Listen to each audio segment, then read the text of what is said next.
আসসালামু আলাইকুম রহমতুল্লাহ। আমি হাফেজ মাওলানা মাহফুজুর রহমান। তো আপনারা সবাই জানেন যে আমি একজন উদ্যোক্তা ফাউমি মুরগির খামার। তো কেন ফাউমি মুরগির খামার করেছি? কারণ আল্লাহ তাআলা বলেছেন আহাল্লাল্লাহুল বাইআ ওয়া হাররামার রিবা। আল্লাহ তাআলা ব্যবসাকে হালাল করেছেন এবং সুদকে হারাম করেছেন। এই জন্য আমি এই হালাল একটি ব্যবসাকে বেছে নিয়েছি। কেননা নবী করিম সাল্লাল্লাহু আলাইহি ওয়াসাল্লাম বলেছেন যে ব্যবসার মধ্যে আমি তোমাদের 10 ভাগের 9 ভাগ রিজিক রেখেছে। এটা আল্লাহ তাআলা বলেছেন। এটা হাদিসের মাধ্যমে আমরা জানতে পেরেছি, যার কারণে আমি এই ব্যবসাটাকে বেছে নিয়েছি। এরকম আমার মতন যারা ব্যবসা করতে চান, যারা ফাউমি মুরগির খামার করতে ইচ্ছুক, তারা অবশ্যই আমার সাথে যোগাযোগ করতে পারেন। যদি আপনারা ভালো মানের ফাউমি মুরগির বাচ্চা নিতে চান, তাহলে অবশ্যই আপনাদেরকে ভালো মানের ফাউমি মুরগির বাচ্চা দেব ইনশাল্লাহ। সারা বাংলাদেশ আমরা এই ফাউমি মুরগির বাচ্চা দিয়ে থাকি। সুপ্রিয় দর্শক, আসসালামু আলাইকুম। আপনাদেরকে স্বাগত জানাচ্ছি নতুন একটি প্রতিবেদনে। দর্শক বন্ধুরা, আজকে আমরা চলে এসেছি কুমিল্লার দাউদকান্দিতে হাফেজ মাহফুজুর রহমান ভাইয়ের ফার্মি মুরগির খামারে। আপনারা দেখতে পাচ্ছেন আমার চারপাশে কিন্তু অসংখ্য মুরগি রয়েছে। আমরা আছি দোতলা ছাদের মধ্যে। তিনি কিন্তু বেশ চমৎকারভাবে এখানে ফার্মি মুরগি পালন করছেন। তিনি যখন প্রথম খাওয়া শুরু করেছিলেন তখন মাত্র অল্প কিছু মুরগি ছিল, সেখান থেকে পথ চলা শুরু। বর্তমানে প্রায় 4000-এরও বেশি মুরগি রয়েছে মাহফুজ ভাইয়ের খামারে। তিনি কিন্তু মসজিদ ইমামতি করতেন, সেই চাকরি বাদ দিয়ে ফার্মি মুরগির খামার করে এখন সফল উদ্যোক্তা। আজকের এই পর্বে আমরা দেখানোর চেষ্টা করব হাফেজ মাহফুজ ভাইয়ের ফার্মি মুরগি পালনের সফলতার গল্প। আশা করছি পুরোটা আয়োজন জুড়ে পাশে থাকবেন। আসসালামু আলাইকুম মাহফুজ ভাই। ওয়ালাইকুম সালাম ওয়া রাহমাতুল্লাহ। ভাই কেমন আছেন? জি আলহামদুলিল্লাহ। আপনি ভালো আছেন ভাই? আলহামদুলিল্লাহ, আমি অনেক ভালো আছি। মাহফুজ ভাই, শীতকালে এসে দেখতে পাচ্ছি যে প্রচুর মুরগি আছে ফার্মে। জি আলহামদুলিল্লাহ। শীতকালেও যে এই ফার্মি মুরগি কোনো সমস্যা হয় না, তার বাস্তব প্রমাণ আপনারা দেখতেছেন। আলহামদুলিল্লাহ, এখানে অনেকগুলো মুরগি রয়েছে। শীতকালে তো মুরগির খামারে রোগে আক্রমণ করে থাকে বেশি, ফার্মের ক্ষেত্রে কি একই? ভাই আসলে যদি ভ্যাকসিনটা পরিপূর্ণভাবে করা থাকে, ঠিকঠাক মতো করা থাকে, তাহলে ইনশাল্লাহ শীত গরম কোনোভাবেই সমস্যা হয় না। শীতকাল এবং গরমকাল কোনো কালেই মুরগি কোনো সমস্যা হয় না। এই যে দেখতেছেন আলহামদুলিল্লাহ আমার খামারে অনেকগুলা মুরগি। তো আলহামদুলিল্লাহ এই পর্যন্ত কোনো সমস্যা হয় না, কারণ এই মুরগিগুলা পরিপূর্ণ ভ্যাকসিন দেওয়া আছে, যার কারণে কোনো সমস্যার সম্মুখীন আমি হই না।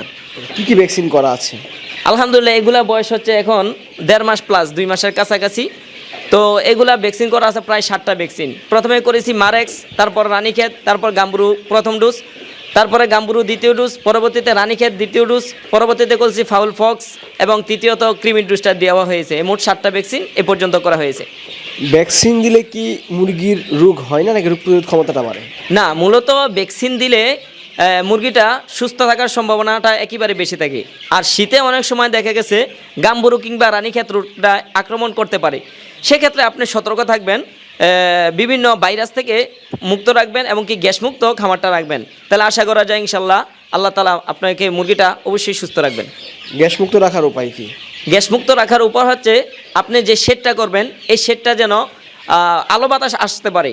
একদিক দিয়ে বাতাসটা আইসা যেন আরেক দিক দিয়ে বাইর হয়ে যাইতে পারে, 1 নাম্বার। 2 নাম্বার হচ্ছে এই খামারের যে লিটারটা আমরা ব্যবহার করে থাকি, এই লিটারটা অনেকে করে কি পরিষ্কার করে না। এই লিটারটা আমরা দৈনিক একবার চেলে দেই, চালনি দিয়া চাইলা দেই, যাতে গ্যাসটা না জমে।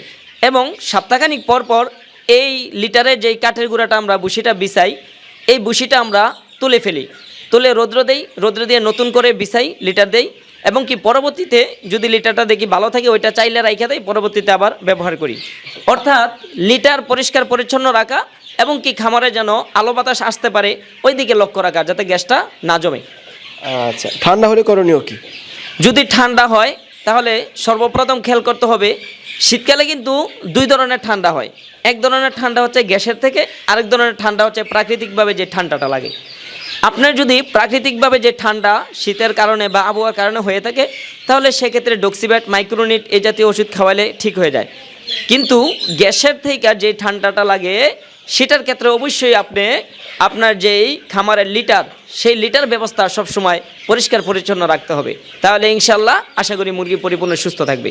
আচ্ছা, মুরগির খামারে লস হয় কোন কোন কারণে? মুরগির খামারে লস হওয়ার সম্ভাবনার কারণগুলো হচ্ছে, যখন আপনার খামারে রানীক্ষেত কিংবা গাম্বুরু এই ধরনের বা ব্লাড ফ্লু এই ধরনের যদি কোনো রোগ হয়, তাহলে দেখা যায় এক রাত্রে আপনার খামারে অনেক মুরগি মারা যাবে। এভাবে অসুস্থ হয়ে 2-4 দিনের মধ্যে অনেক মুরগি মারা যাবে। মুরগি যখনই মারা যাবে তখনই আপনার মুরগি খামারে লস হওয়ার সম্ভাবনাটা থাকে। অবশ্যই মুরগি খামার করতে গেলে সতর্ক থাকতে হবে। অবশ্যই সতর্ক থাকতে হবে। আচ্ছা, আপনি মুরগি পালন করছেন কত বছর? আলহামদুলিল্লাহ আজকে প্রায় 5 বছর যাবৎ আমি এই বিজনেস করতেছি। এই 5 বছরের মধ্যে শুধু একবার আমার অনেকগুলো মুরগি মারা গেছিলো, সেটা আমি আগের ভিডিওতেও বলেছিলাম। তো আলহামদুলিল্লাহ এই পর্যন্ত আমার খামারে আর কোনো ধরনের কোনো বড় লস হয় নাই। শুধু তাই নয়, আমার থেকে যারা মুরগি নেয় তারা আমার সাথে একটা যোগাযোগ রাখে। এই পর্যন্ত আলহামদুলিল্লাহ আপনারা দেখেছেন বিভিন্ন খামারে আপনারা যান বাংলাদেশের, গিয়ে যখন জিজ্ঞেস করেন যে ভাই কোথায় থেকে মুরগি আনেছেন, অবশ্যই উত্তরে বলেন যে আমরা মাহফুজ ভাই থেকে মুরগি এনেছি। তো আলহামদুলিল্লাহ দেখেছেন যে এই হাফেজ মাহফুজুর রহমান থেকে মুরগি নিয়ে অনেকেই সফলতা অর্জন করেছে আলহামদুলিল্লাহ। আচ্ছা, এই যে বলছেন যে 1 মাসের উপরে প্রায় 1.5 মাসের কাছাকাছি যে মুরগিগুলো রয়েছে, এগুলো কি যদি কেউ নিতে চাই প্যারেন্টস করতে পারবে? অবশ্যই প্যারেন্টস করতে পারবে, কারণ এই পর্যন্ত যেই ভ্যাকসিনগুলো দেওয়া সেই ভ্যাকসিনগুলো আমরা দিয়ে রেখেছি। এবং কি যদি যারা মোরগ মুরগি বাছাই করে নিতে চায় যে আমরা শুধু মুরগিগুলো নেব, ওইভাবে আমরা বাছাই করে দেই। শুধু তাই নয়, 1.5 মাসের, 2 মাসের, 2.5 মাসের, 3 মাসের, 1 মাসের যে বয়সের মুরগিটা নিতে চায় আমরা তাকে ওই অনুযায়ী সারা বাংলাদেশ ডেলিভারি দিয়ে থাকি। নতুন উদ্যোক্তারা ছোট বাচ্চা নিয়ে খামার করাটা ভালো নাকি একটু বড় বাচ্চা নেওয়াটা ভালো?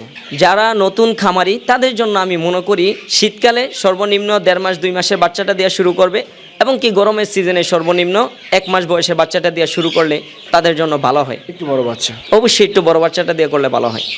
আচ্ছা, আপনার এখানে কতগুলো আছে মুরগি? আমার এখানে বর্তমানে এই সেটে দেখতেছেন প্রায় 2000 বাচ্চা আছে, এবং কি ওই যে আরেক জায়গায় বাচ্চা ব্রুডিং করতেছি সেখানে প্রায় 2000 বাচ্চা রয়েছে, শুধু ব্রুডিং করতেছি, প্রস্তুত করতেছি। তো শীতকালে একটু কমই ব্রুডিং করি, বড় সাইজের করে যাই। যেমন এই সাইজটা আছে, এই সাইজের বাচ্চাটা কেউ নিলে তার কোনো সমস্যা হবে না। বড় সাইজের চাহিদাটা একটু বেশি থাকে। হ্যাঁ, শীতকালে বড় সাইজের বাচ্চাটার চাহিদাটা থাকে, এবং কি যারা আমাদের থেকে জিরো বাচ্চা নিতে চায় আমরা জিরো বাচ্চাও দিয়ে থাকি, কোনো সমস্যা নাই। যে বয়সে নিতে চায় ওই বয়সের বাচ্চাটা আমরা দিয়ে থাকি। দর্শকরা যারা ভালো মানের বাচ্চা খোঁজে তাদের উদ্দেশ্যে আপনি কি বলবেন? অবশ্যই দর্শকরা যারা ভালো মানের বাচ্চা নিতে চায় তারা যেন অবশ্যই জাস্টিফাই করে, কারণ বর্তমান যুগের যেই ব্যবসা, অনলাইন ব্যবসা, এগুলো হচ্ছে অনেক প্রতারকে ভরে গেছে ভাই। এই প্রতারণার ফাঁদে যেন কেউ না পড়ে, সেই জন্য অবশ্যই যারা কাস্টমার আছে, দর্শক আছে, তারা যেন অবশ্যই সতর্কতা অবলম্বন করে এবং কোনো প্রতারকের ফাঁদে যেন তারা পা না দেয়। অবশ্যই যাচাই বাছাই করে প্রয়োজনে আমাদের খামারে এসে দেখে যেন তারা বাচ্চা নেয়। দূর দূরান্ত থেকে যারা আসবে, আমি মনে করি তারা যদি 500 টাকা 1000 টাকা তাদের বাড়াও যায়, তারা যেন সরাসরি খামারে এসে বাচ্চা নেয়, তাদের জন্য ভালো হবে। আচ্ছা, যদি কেউ বাচ্চা নেয় অবশ্যই ভালো মানের বাচ্চা দিবেন। অবশ্যই ভালো মানের বাচ্চা দেবে ইনশাল্লাহ। ভালো থাকেন। আসসালামু আলাইকুম। ওয়ালাইকুম সালাম ওয়া রাহমাতুল্লাহ।